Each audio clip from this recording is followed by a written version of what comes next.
Paz do Senhor, meu amado. Bem-vindo de volta à nossa escola bíblica. Nós estamos estudando a epístola de Paulo a Filemon. Então pegue a sua Bíblia, pegue o seu caderno de estudos. Para o Senhor, pede a Ele discernimento, entendimento, conhecimento, sabedoria. Pede a Ele proteção para que nós possamos desvendar dos seus mistérios. Nós estamos vendo mais especificamente agora a terceira parte, que é o pedido ou os pedidos de Paulo e as argumentações de Paulo. O próximo argumento de Paulo, o oitavo argumento de Paulo, é que ele estava negando a si mesmo um benefício, o benefício que Onésimo poderia lhe dar. O mínimo que Filemon poderia fazer era receber Onésimo de forma bondosa. E a melhor coisa que ele poderia fazer era enviá-lo de volta a Paulo, onde ele teria maior utilidade.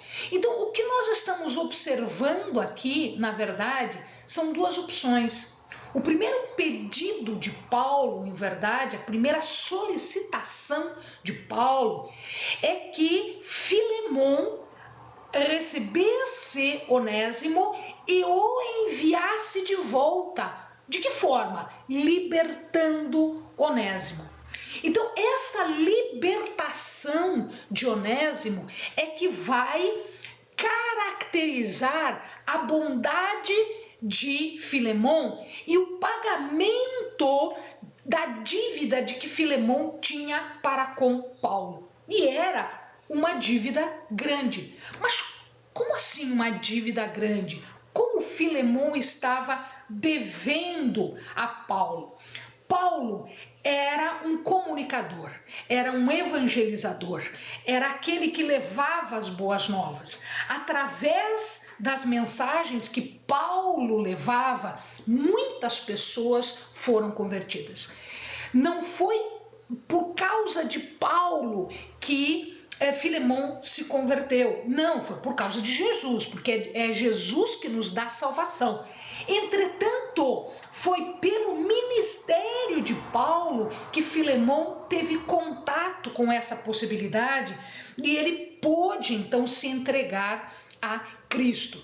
Então, Paulo queria prestar um favor a Filemon, de um jeito de que Filemon pudesse agradecer a todo o ministério que Paulo tinha realizado. De que jeito? Fazendo com que Onésimo voltasse a Paulo e fosse útil, ajudasse Paulo no seu ministério. Paulo, ele estava negando um benefício que Onésimo pudera lhe dar. Qual era esse benefício? De que Onésimo o ajudasse pessoalmente. Será que ele tinha este direito? Bom, Onésimo estava fugido, Paulo, através da mensagem, fez com que Onésimo confessasse a Cristo, que ele obtivesse salvação por Cristo Redentor. E aí, em verdade, Onésimo seria uma contrapartida para Paulo. Então ele abre mão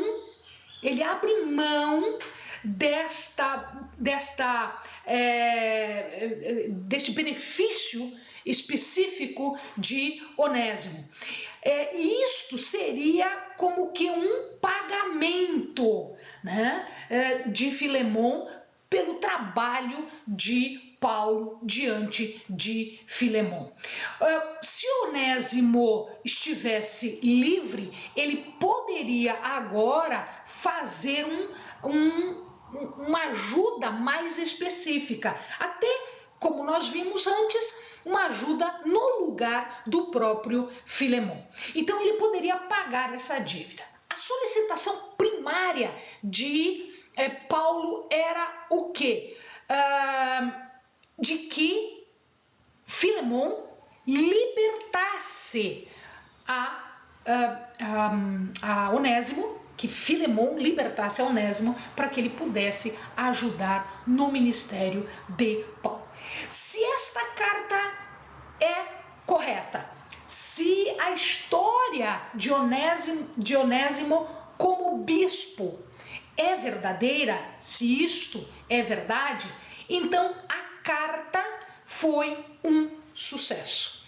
E Filemon foi atingido pelos argumentos de Paulo e ele efetivamente libertou Onésimo para servir a Paulo.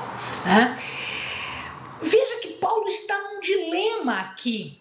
Paulo está entre um desejo dele, que é ter Onésimo para si, no seu auxílio, e um dever, o dever de devolver Onésimo, que era então um escravo. Veja que Filemon não havia ainda abrido mão, né? Ele não abriu mão de Onésimo. Então ele estava entre uma coisa e outra, entre o desejo de ter ajuda e o dever de devolver, de falar para Filemon. Ele sabia o direito que Filemon tinha e ele não iria de forma alguma se apropriar de algo que não fosse seu. Cabe a Filemon agir de forma a abrir mão. Veja que Deus nos guia, ele não coage a fazer as coisas. Nós sabemos o que é certo, sabemos o que é errado e a decisão é nossa, de tal maneira que nós vamos arcar com as consequências das nossas decisões. Então veja, Paulo estava reconhecendo o direito de Filemon, mas ele estava pedindo uma permissão expressa de Filemon. Ele tinha respeito pelos sentimentos e pela autoridade de Filemon em relação a todo o caso de Onésimo. O que se preocupa aqui, Paulo está tentando explicar uma coisa para nós, amados. Uma virtude que é forçada não é virtude. Você é obrigado a ser bom. Então você, sendo bom, não tem mérito nenhum, não é virtude você ser bom se você está sendo obrigado a ser bom. Nós estamos colocando situações, Paulo estava colocando uma situação. Olha, Filemon, você sempre se comportou bondosamente. Então esta é uma chance de você se comportar bondosamente. Então esta é uma chance de você exercer uma virtude e, portanto, ter um mérito de uma virtude, né? Nós devemos agir em virtude de acordo com estarmos imitando a Deus em todas as suas virtudes. É claro que a gente não vai imitar perfeitamente, mas a gente vai fazer o que é possível para a nossa condição humana, né, e frágil de fazer o bem, de fazer uma virtude. Então, aqui, o que Paulo está dizendo? Existe um galardão, existe uma consequência em você ser virtuoso, em você agir bondosamente com amor e com fé. Então, está se dando a oportunidade a Filemon de ganhar o seu galardão. A liberdade, né, é necessária para que se exerça uma virtude desvinculada de toda a coação, de toda a força, uma verdadeira bondade. Uma verdadeira bondade, ela é imitativa de Deus. Ela não faz outra coisa que não imitar a bondade de Deus. O nono argumento vem trazer um pedido secundário. Onésimo tinha mudado, ele tinha se transformado, a gente viu isso no vídeo passado. Agora, Onésimo era digno de confiança e o seu nome era digno de ser utilizado, ou seja, útil, proveitoso.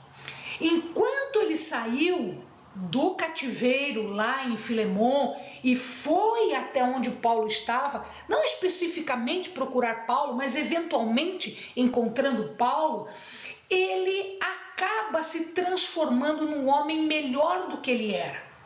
Melhor do que ele era. As modificações eram permanentes, porque houve uma transformação verdadeira. O que Paulo está dizendo para Filemon é: agora você pode acreditar em Onésimo, ele é útil. Então, meu pedido secundário é: você não quer libertá-lo para que ele venha me ajudar? Não, isso é um direito seu. Isso é um direito seu. Mas se você não quiser libertá-lo para vir me ajudar, então acolha sem nenhuma vingança. É direito de Filemon fazer retribuição por conta do crime, por conta da fuga? Sim, mas não é isso que Paulo está dizendo para ele. É direito seu também, é dever moral e espiritual seu também, reconhecer Onésimo como uma pessoa transformada e sem vingança você acolher, receber de volta e, se não quiser dar liberdade, não dê, mas pelo menos o trate bondosamente.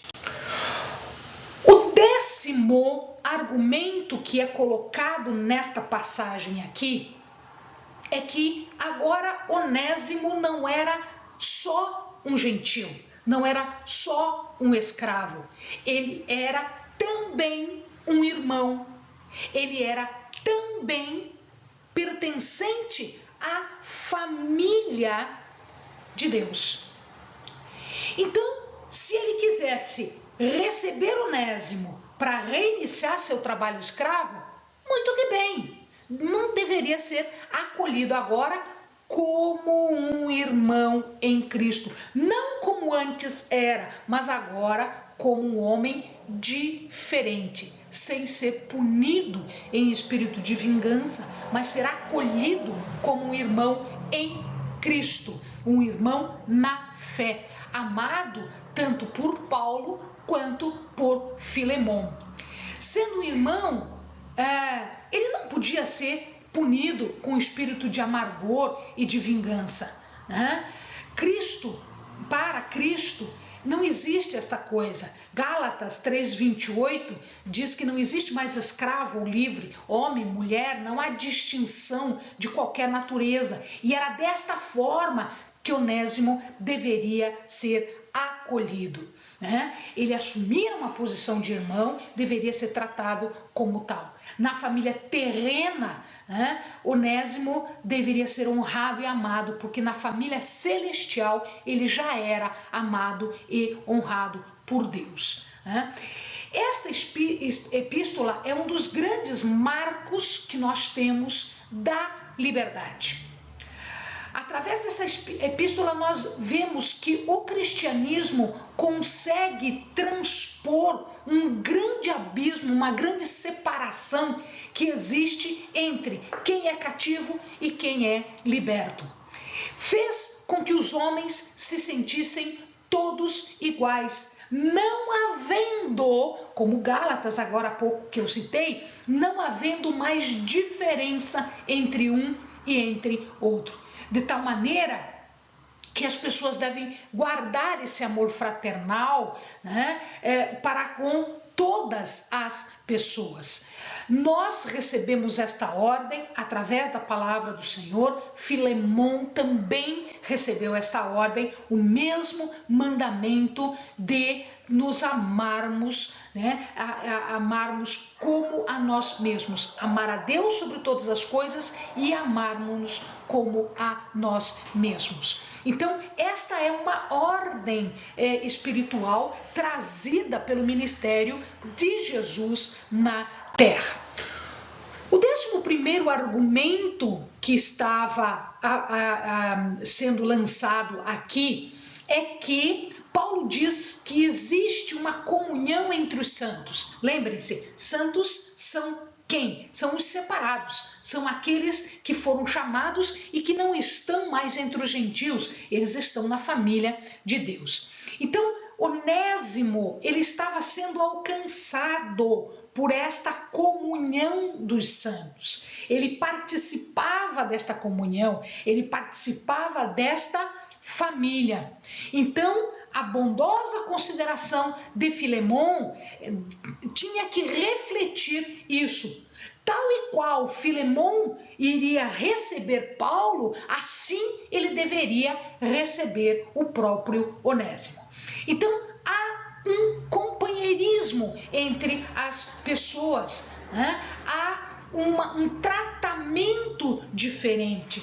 Ele fala aqui em negócio. Que negócio é esse? O negócio aqui é a propagação do evangelho. É o ministério que as pessoas têm para com o Senhor. Que Paulo tinha, que Filemon tinha do seu jeito, lá na sua casa, recebendo as pessoas na sua casa, e como Onésimo teria ora em diante. Então, a lei do amor exigia. A lei do amor exigia. A lei dos homens podia ou não ser exercida por Filemon. Mas aqui, para que ele fosse eficientemente, para que ele fosse, sem dúvida nenhuma, um cristão, ele deveria acolher Onésimo como pessoa igual, junto a Deus, numa comunhão. E isto é uma revolução. Isto é um escrito revolucionário em relação ao instituto da escravidão, que era comum naquela época. Mas é comum, não necessariamente aquilo que seja comum, não necessariamente é correto. A escravatura era comum, existiam leis para isso. Filemon estava calçado em várias leis para fazer o que ele quisesse com Onésimo. Mas veja, o que se discute aqui é a nova lei que foi trazida por Cristo. Isto revoluciona a escravatura. Isso significa que Filemon tinha, como irmão de Onésimo, uma obrigação, a obrigação de tratar com bondade e com amor. Filemon pode ter perdido alguma coisa. Então, Paulo apresenta aqui mais um dos seus argumentos.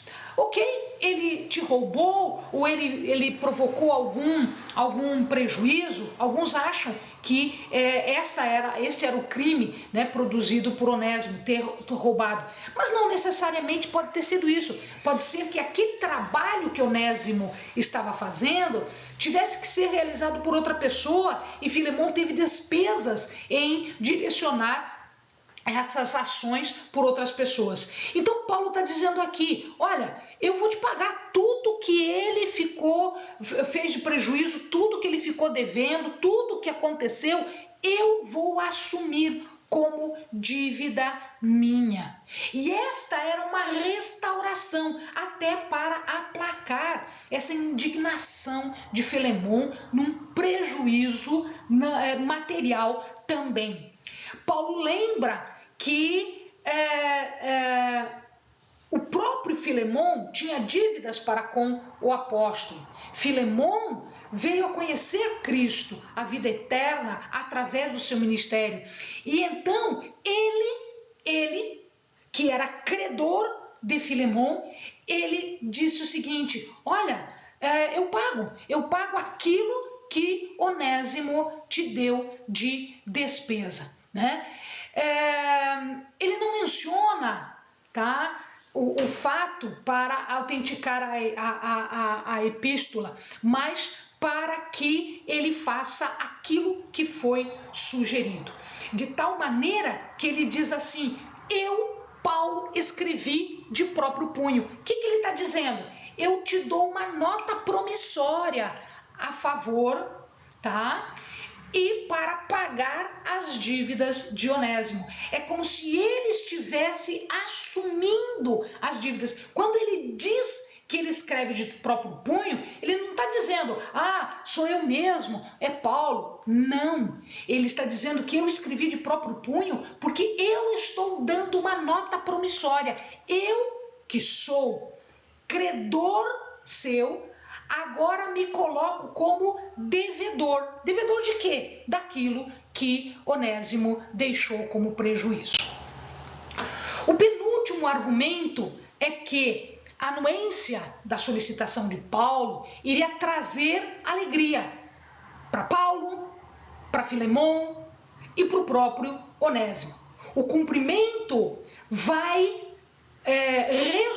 vai ter como consequência alegria e consolo, tanto para um quanto para outro, mas mais para o apóstolo. O apóstolo estaria sendo consolado por causa da lealdade que Filemon estava demonstrando. E esta alegria para Paulo, que estava prisioneiro, que era escravo, não escravo, mas que ele era cativo, ele estava numa prisão. Esta alegria era uma dose de encorajamento, era como um fôlego novo para o apóstolo. E ele fala em Cristo. O que ele quer dizer quando ele fala em Cristo? Porque a honra vai ser dada para Cristo, porque a inspiração é de Cristo, porque o exemplo máximo é Cristo. É um ato de um irmão em Cristo em favor do outro. Portanto, é para a honra e glória de Cristo. Filemon é exortado a ser um instrumento de alegria e consolo, um instrumento bem disposto. E ele fecha todos esses argumentos falando que Filemon estava em alta conta para ele, para Paulo. E havia uma esperança de que Filemon faria tudo aquilo que havia sido solicitado. E mais, emancipado a Onésimo, a fim de que pudesse servir como ministro. Então Filemon, que era tido em alta conta, só podia se esperar o quê? Só podia se esperar que ele fizesse aquilo. Mas Paulo vai além. Ele diz a Filemon que ele percorra a segunda milha. O que quer dizer isso?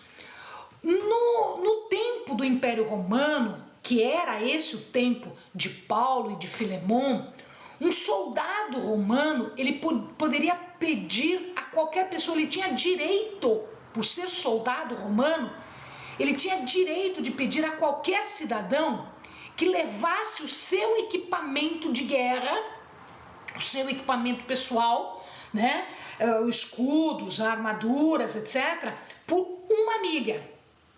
Por uma milha. Isto era uma obrigação que todo cidadão romano tinha. E era um direito que todo soldado romano tinha. Então, algumas pessoas faziam diferente. Algumas pessoas andavam uma milha e quando chegava no fim da uma milha, elas percorriam a segunda milha. Ou seja, o que Paulo está dizendo aqui? Filemon, você é um soldado, você é um cidadão de Cristo, você é bondoso, eu tenho fé de que tudo aquilo que eu falei de você é verdade. Então, o que eu espero de você? Que você não cumpra só o teu dever espiritual, mas que você vá além. Paulo pede a Filemon que ele percorra a segunda milha. Amados, esta carta pede para mim e para você que nós sigamos além da primeira milha. Nós somos chamados por Deus para percorrermos a segunda milha. Amém, amados? Bons estudos.